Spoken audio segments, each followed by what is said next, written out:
Wanti hundi isaanii warqiidha. Manneen kan hojjetaman warqii irraati. Guutumaan guututti ijaarsi isaanii warqiin kan hojjetamedha. Siree cisichaa hanga baaxii manaattuu, sooftii kan itti rarraasanii hanga meeshaa huccuu dhiquutti hundumtuu warqiidha. Manneen jireenyaa fi hoteelotaa kunneen nama argee fi warqiin faayummaa mormaa fi harkaa ta'uusaa hafaa jira jechuun isaa hin oolu. Warqiin ijaaramuun isaaniitiin cinaattis diizaayiniin ijaarsaa isaaniis ajaa'iba. Manneen jireenyaa ajaa'ibaa jechisiisan kunneen baay'een isaanii kan argaman immoo biyya Imireetota Arabaa gamtoomanii keessattidha. Akkam jirtu kabajamtoota hordoftoota chaanaalii keenya, bakka jirtanitti nagaa kan isiniif hawwinu. Har'aaf kan qindeeffanneen bareedina isaaniitiin dorgomaa kan hin qabaannee fi qalbii namoota hedduu kan hawwatanii warqii irraa darbanii daayimandii baaxii fi keenyan faayessuuf ijaarsawwan itti fayyadamanii fi ajaa'iba nu jechisiisan isin daawwachiisna. Chaanaalii keenyaaf haaraa kan taatan sabskiraayib gochuun akka nu hordoftan isin affeerra. Nu waliin hanga xumuraatti tura.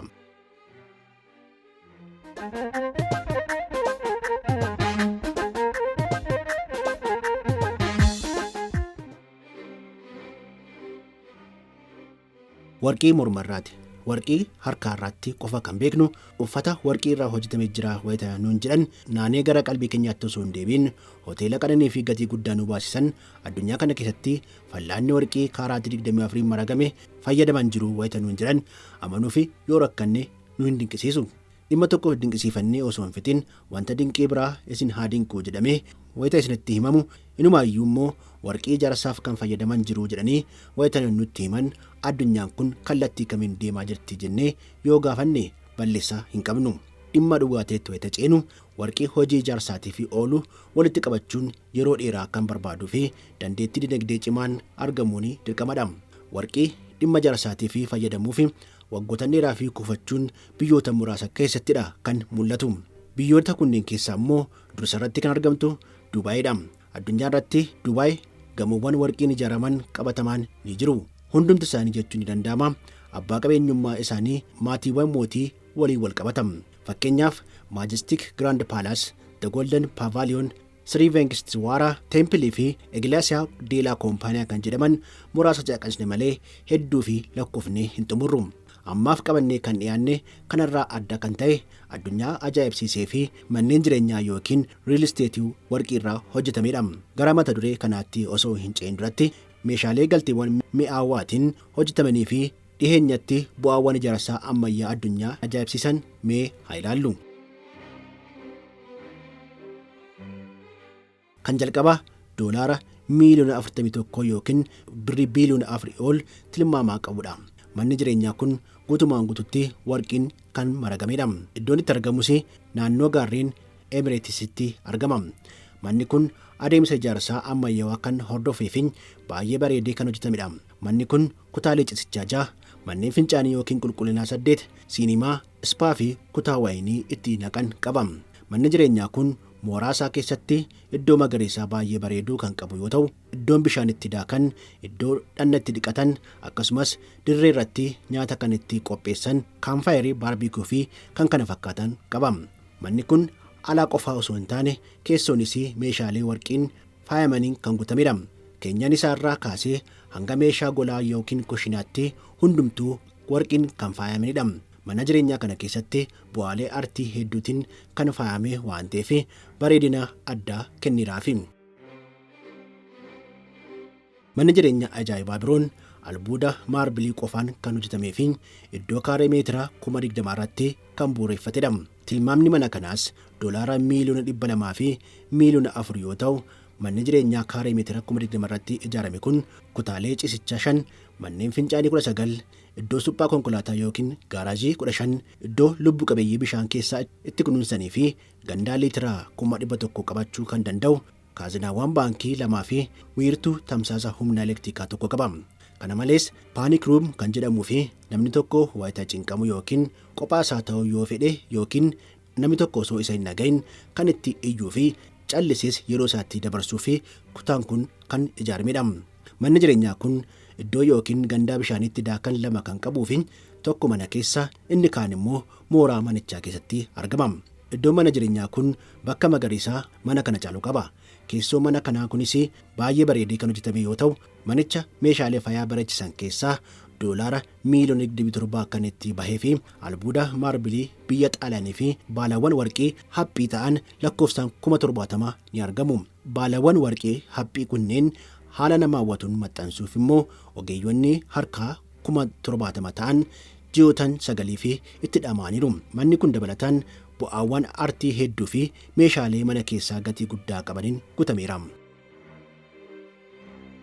Kan xumuraa fi mata duree muummee sagantaa keenyaa har'aa kan ta'e immoo mandariin Orientaaliin kan ijaaramee fi biyya Imireetota Arabaa gamtoomanitti cinaa galaanaa irratti dhuunfaan kan argamuu fi Emirates Palace Hotel kan jedhamudha. Hoteelli kun hoteela abbaa urjii 7 ta'uunis waggoota dheeraa fi riikardii kan qabatedha. Hoteelli kun hoteelawwan turistii naannoo isaanitti argaman caalee namoota hedduun kan daawwatamuu fi jaallatamudha. Hawwatawwan turistii dhiyeenyatti naannawaa sanatti argaman keessaa manni masaraa pirezidaantii Leevoree Abu Dhaabii kan jedhamuu fi damee godaambaa aartii beekamaa akkasumas masjiida guddicha Sheek Zayed ni argamu. Gatiin hoteelichaa doolaara Ameerikaa biiliyoona 3 yoo ta'u, kunis gara birrii biiliyoona 300 fi biiliyoona 69 ta'a. Haala kanaan hoteelli kun addunyaa irratti hoteela qaalaa yookiin gatii guddaa baasisuu ta'eera.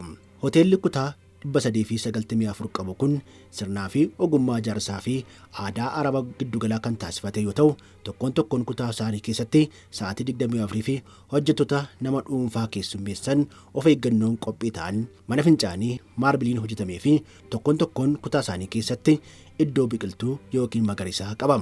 Hoteelli kun aadaa nyaataa kutaalee addunyaa garaagaraa kan itti dhiyeessan reestooraantii yookiin kutaa nyaataa 12 kan qabu yoo ta'u, iddoowwan itti tajaajila kennan mijataas hedduu qaba. Kanneen keessaa kilabii bashannanaa daa'immanii fi haroowwan dhuunfaa qaba. Hoteelli kun baala warqee fi meetii kaaraatii 22 kan faayame yoo ta'u, ibsawwan baaxii abbaa bal'aa Swarovski jedhamuun kan faayamedha. Hoteelli kun dabalataanis bu'aaleen aartii abbaa qabeenyaa kanaatiin bitamanii walitti qabaman hoteela kana keessatti argamu. Gara hoteela kanaa yeroo seenamu namoota muraasa qofaa fi kan tajaajiluu fi namoota idilee fi kan tajaajilan balbala gurguddoo lamatu jira.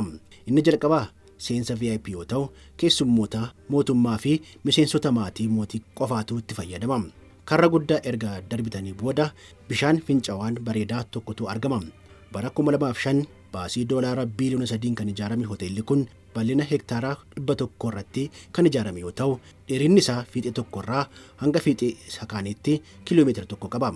Bishaan fincaa'aa bitaa fi mirgaatiin mukkeen teemirii kan jiran yoo ta'u, giddugala isaa irratti siidaa warqee irraa hojjetamee fi barreeffamni IM Ofen jedhu qaba.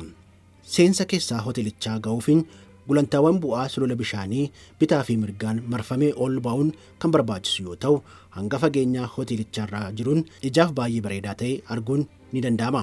Hoteelli kun mooraa kanaan duuba haala ijaaf namatti toluun haala bareedinaa fi ulfina qabeessa ta'een mul'achuu danda'a. Hoteelli kun seera uffannaa kan qabu yoo ta'u, wantoota akka uffataa, dambalii fi kophee kan akka naxalaa caammaa jennu fayyadamuun dhorkaadha.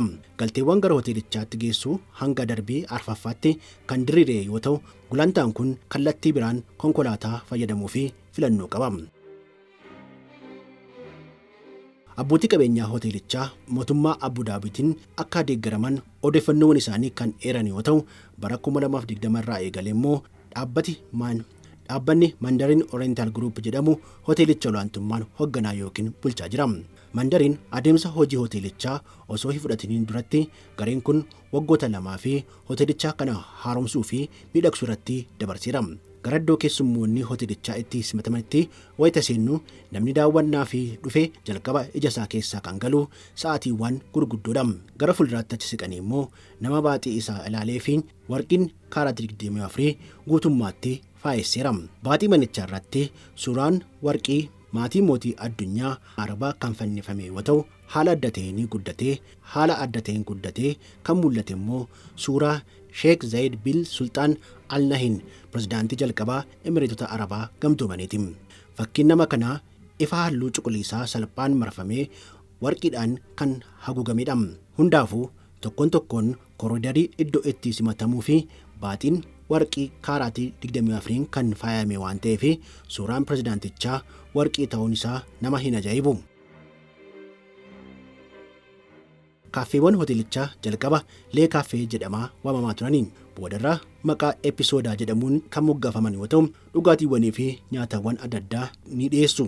Hunda caalaa kan nama dinqisiisu garuu episoodaa Gold Cappuccino jedhamudha. Cappuccinoon kun meeshaa warqiitiin marfamuun kan dhiyaatu yoo ta'u namoonni hedduun tajaajila kana argachuuf qofa bakka adda addaa irraa ni dhufu. Paalaasiin Emireetotaa kun ashaaraa meenuu tokko ta'ee Gold Laaf Cappuccino fi Shokkolaataa yoo ta'u kunis warqiin marfamee kan dhiyaatudha. Bakka nyaataa mana fincaanii fi qaamatti dhiqatan ni argamu. Iddoon qaamatti dhiqatanii fi mana fincaanii lamaan isaaniiyyuu maarbilii fi warqiin kan faayamanidha. Fageenyi hoteelichaa fiixee tokkorraa gara isa kaaniitti jirurraa gara kiiloomeetira tokko waan fagaatuu fi gamanaa gamasitti miillaan deemuu fi xinnoo nama dadhabsiisuu danda'a. Masaraan yookiin paalaasonni Emireetotaa kun garuu sanaafis furmaata qopheessanii jiru. Mooraa hoteelichaa keessatti konkolaattota xixiqqoo bu'ii jedhamanii fi gubbaan banaa ta'anii geejjibaaf oolan maamiltoota bakka fedhanitti ni geessu. Mooraan hoteelichaa akka waliigalaatti jechoonni magariisaa fi bareedinaa kan isaa hin malle yoo ta'u dabalataanis puuliiwwan yookiin iddoon kuusaa bishaanii itti daakan bahaa fi dhiyaatti argamuun bareedina dabalataa kennaniiru. Kutaa kabaa gamoo hoteelichaatiin qarqarri galaanaa fi garbaa ifaan bal'atanii mul'atu. Hoteelli kun keessummoota kutaa namoota beekamoo yookiin selebiritii fi kutaalee cisichaa iswiit jedhaman keessatti keessummoota boqotaniif kan tajaajilanii kilaboonni VIP maqaa EP jedhamanis qaba. Kutaawwan addaa kana keessa kan boqotan qofatiyyuu kilabichatti bashannanuu kan danda'an. Kutaawwan baaxii hoteelichaa irratti gonfoowwan faayamanii ni mul'atu. Walumaa galatti hoteela kana keessatti gonfoowwan 100 kan jiran yoo ta'u gonfoowwan hundi warqiin kan faayamanidha. Kutaaleen hoteelicha keessa jiran hawwatoo yoo ta'an kutaa cisichaa Siwirtoon yeroo kutaa kana seennu gama mirgaatiin daawwitiin uwwifameera. Gara bitaatiin immoo kutaa jireenyaa saalonii fi nyaataatu jira. Naannoo seensaatiin immoo mana fincaaniitu jira. Wanti hundumtuu egaa warqiidhaan maragamee jira jechuudha. Fakkeenyaaf qabattoon balbalaa bakki fooxaatti fannisan akkasumas furtuun balbalaallee osoo hin hafin warqiidhaan kan faayamanidha. Looshinoonni fi saamunaawwan kutaa dhanna itti dhiqatan keessatti argamanis oomishaalee qananii Faransaayiti. Meeshaan saamunaan irra kaa'amullee istaayilish yookiin immoo haala ammayyaa ta'een kan qophaa'edha. Inni biraallee hafee sooftiin kan itti fannifamullee warqiidha. Hoteelli kun manneen nyaataa 10 ol kan qabu yoo ta'u liftota hoteelichaa keessatti jiranillee warqii hawwataa ta'een kan faayamedha. Qaamni gama bahaa fi dhihaa hoteelichaatiin darbiiwwan jiran ol ka'iinsi isaanii adda adda yoo ta'u gama bahaatiin 6 hafan immoo darbiiwwan 8 qabu. Kutaawwan cisichaa gamoo 3ffaa irratti kan argaman yoo ta'u kilabiin AP jedhamu immoo darbii 1ffaa irratti argama. Dhugaatii gosa hundaa fi maqaawwan beekamoo gosa hundaa hoteelichaa keessatti ni argamu. Hoteelli kun galma guddaa fi bareedaa taateewwanii fi walgahii adda addaatti gaggeeffaman ni jiru. Galmicha kana keessa bitaa fi mirgaan utubaawwan warqii kan hojjetaman yoo ta'u keessi galmichaa baay'ee bal'aadha. Suuraan guddaan masaraa Emirates keenyan irratti fannifamee jira. Galgala kilabii EP hoteelichaa keessatti paartiin kookteelii ni gaggeeffama. Saganticha kan irratti dhugaatiiwwan alkoolii waan dhiyaatanii fi nyaanni kunis alkoolii waliin deema. Hoteela kana keessatti manneen daldalaa yookiin suuqiin urgooftuu uffata aadaa fi faayaa maqaa gurguddoo qaban itti gurguran ni jiru. Kanaan alattis saaloonii miidhaginaa suuqii Reedoo Diraayiv jedhamuu fi kan oomisha hoteelichaa itti argatan manneen daldalaa tajaajila sharafaa kennan baankii fi manneen meeshaalee jijjiirraa adda addaa itti gurguramu ni jiru. Dhugaatiiwwan hoteela kana keessatti gurguraman gatii salphaa yookiin immoo rakasa ta'uu baatanis garaagarummaan gatii gadi aanaa fi isa guddaa gidduu jiru garuu baay'ee guddaadha. Gatiin hoteelichaa bakka dalee yookiin immoo baratameen waliin wayita madaalamu dachaa 6 ni caala. Fakkeenyaaf wayiniin burcuqqoo tokko $25 hanga $70 gidduutti ni gurgurama. Wayiniin Roomaanii Koost qaruuraan tokko $15,000 olitti gurgurama. Kun hoteela osoo hin taane hoteela asoosama keessatti argame fakkaatu yoo ta'u halkan tokkoof siree qabachuu yoo barbaadan $1,120 yookiin birrii 1,145 qabachuu keessan mirkaneeffachuu qabdu. Maaliif Dubaay qofa irratti xiyyeeffattan immoo akka nuun hin jenne? Gamoolee addunyaa kanarratti argamanii fi baay'ee bareedee kan hojjetame keessaa tokko gamoo Royal Baankii Pilaazaan ilaalla. Kun waajjira muummee baankii Royal Kanaadaa Torontootti argamu yoo ta'u, hoteelli Royal York keessa jiru warqii irraa kan ijaaramedha. Iddoowwan fagootti ittiin ilaalanii fi hoteelichaan ala jiru warqii, koopparii, meetii fi daawwitii irraa kan hojjetamanidha. Hoteelli Maarkweel Fiizikaal jedhamuu fi Siigoo Ispeen keessatti kan argamus akkasuma paanaalii warqii fi meetii kan qabu yoo ta'u, akka lakkoofsa Awurooppaanotaa bara 2006 kan ijaaramee fi maqaan biraasaa Deeriskaal Vaayin Yaard jedhamuun beekama. Hoteela kana keessatti halkan tokkoof naannoo $1,000 yookiin birriidhaan immoo birrii 100,000 fi 25,000 baasisa. Shiwaa Daagon Paakondaa kan jedhamu garee mana amantaa Budiistotaa ni eerama.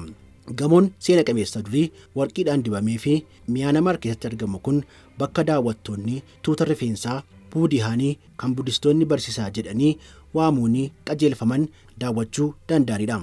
Bakki seena qabeessaa kun adda kan isa taasisu guutumaan guutuutti warqii irraa kan hojjetame ta'uu fi baaxiin isaas daayimandiiwwan lakkoofsi isaanii 4,531 kan faayame ta'uu isaati. Guddinni daayimandii kunneen daayimandii kaaraatii 72 akka ta'es ni himama.